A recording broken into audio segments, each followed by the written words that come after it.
Good morning to everybody, and thanks for joining us today. I'm Senator Gene Yaw from the 23rd Senatorial District. I'd like to begin by introducing some of the individuals standing behind me, and even though they tried to get way back at the curtain,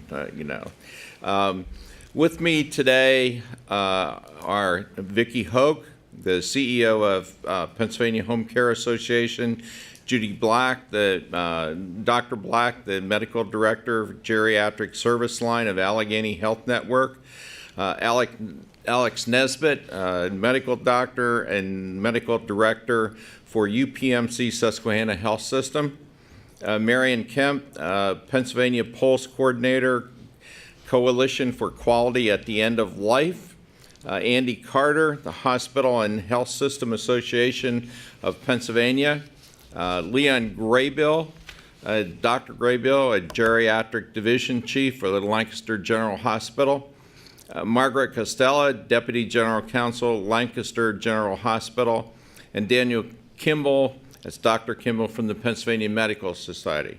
I'd like to thank everybody for being here and for participating. We're holding this press conference today to call everybody's attention to legislation which I'm introducing as Senate Bill 623 and House Bill 1196 sponsored by Representative Bryan Cutler. This legislation is designed to improve the quality of care people receive at the end of life by turning patient goals and preferences for care into medical orders. This legislation was crafted with the assistance of over 27 interest groups across the state. Several of these are with us here today. While the program is known by different names in other states, in our state, PULST stands for Pennsylvania Orders for Life-Sustaining Treatment. So what is PULST?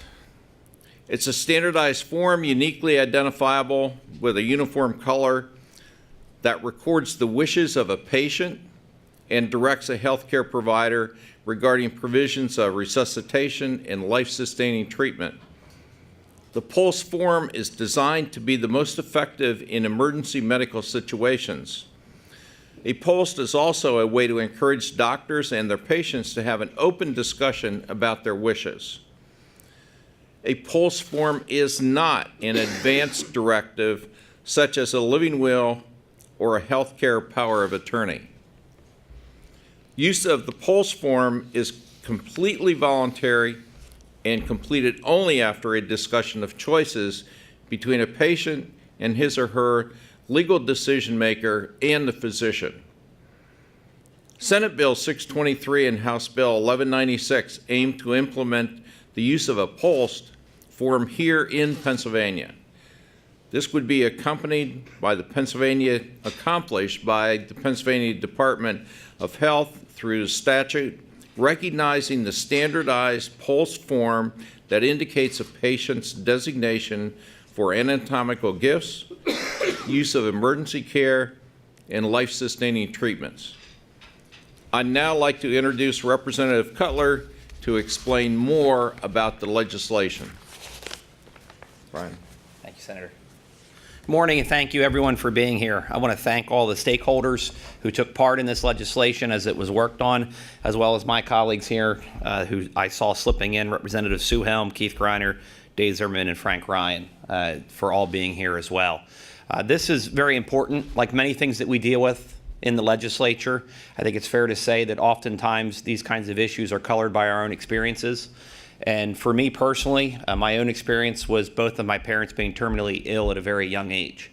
And while they had a living will that the senator referenced, and this is not a living will as he pointed out, but it's important to point out how they could complement one another. They had a living will which made it much easier on me and my sister and the rest of our family as we had these discussions with the care providers, my parents, and the other family members that were there.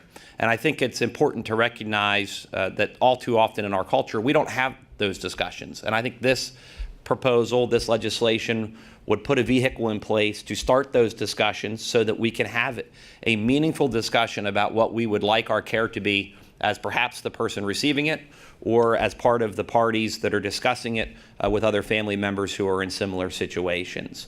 And I think it's a good start, and I want to thank everyone again for being here in terms of the stakeholders and the legislators, and look forward to working the bill through the legislative process. The good news is I think that we've made a lot of progress from all the stakeholders on the proposal and the language that is being put forth.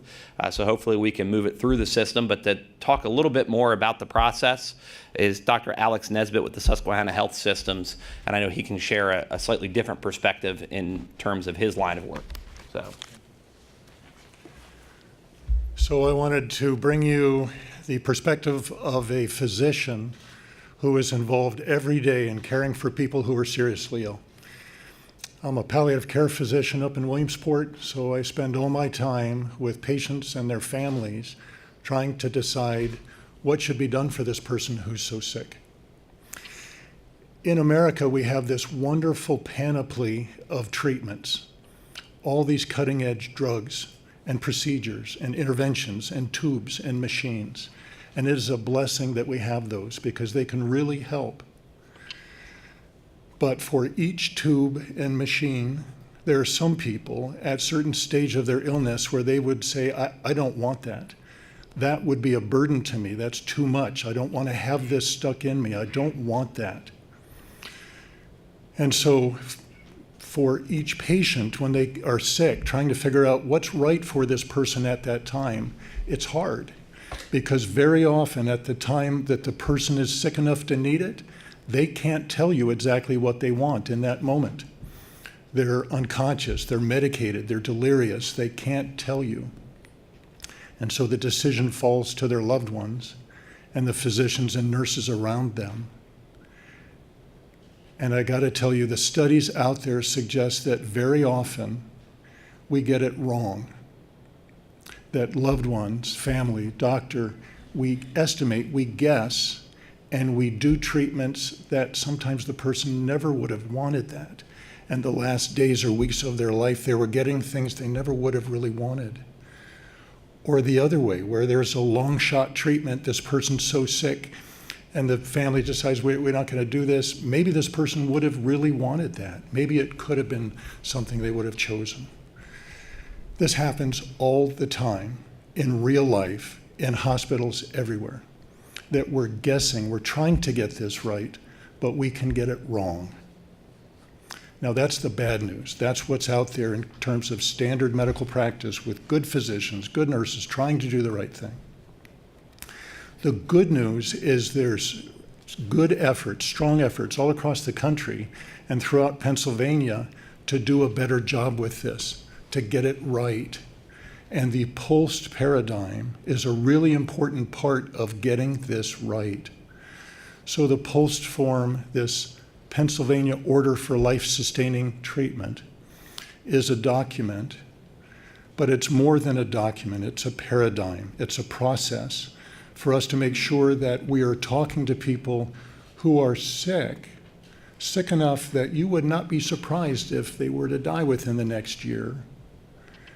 And talking about care decisions, care preferences, so that we know what would they want us to do.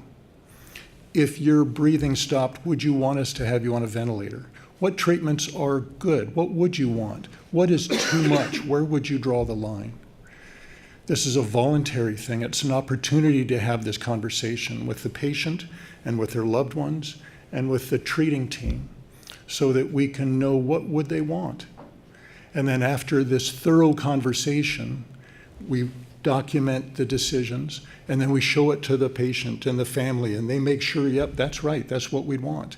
And then they sign the form. And then the physician or the clinician in charge of the case signs the form. And it becomes an actionable way for us to know what is the right thing for us to do for this person. This form is bright pink. It's with the patient wherever they are, in the nursing home, the ER, the ICU. So as a person bumps along through the medical system, people can look and have a sense, what would this person most want? This has been shown to make a big difference, to make it better. If there are systems where the pulse paradigm is in place it's been shown that people are much more likely to get what they do want and much less likely to get treatments that they would not want. So because of that evidence, in a number of places around the state of Pennsylvania, individuals, physicians, health systems have started using this PULSE form. Like in Williamsport, where I'm from, we've done this for over 10 years. Pittsburgh, certain other regions. This is being integrated into what's done so that we're sure we do the right thing.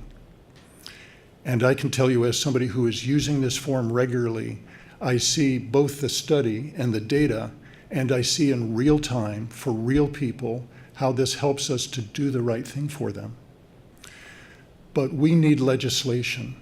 We need law in Pennsylvania to make sure that across the Commonwealth, people have access to this tool and that it's used in the right way. Because if someone read an article, Pulse seems good, I'll start checking off a form, that's not okay. If this conversation is not being done by people who have training, and how do you talk about these hard things? If in your town there's a nursing home that says we require this for every patient who gets admitted, this is not okay. You can't mandate this. This is an opportunity. If there's some physician who says, oh yeah, I have this form on all of my disabled patients, that is not okay. This is not something that should automatically be used for disabled people or people at a certain age. It's appropriate and helpful for the right patients when it's done in the right way. So I am so grateful to Senator Yaw and Representative Cutler and for all of you who are supporting this, because when this becomes law, then across our Commonwealth, it's much more likely that we will do the right thing and be able to honor the patients we're caring for by doing what they would want us to do. So that's all I wanted to share. I'll stop and see if you have any questions about this, anything that we can answer for you.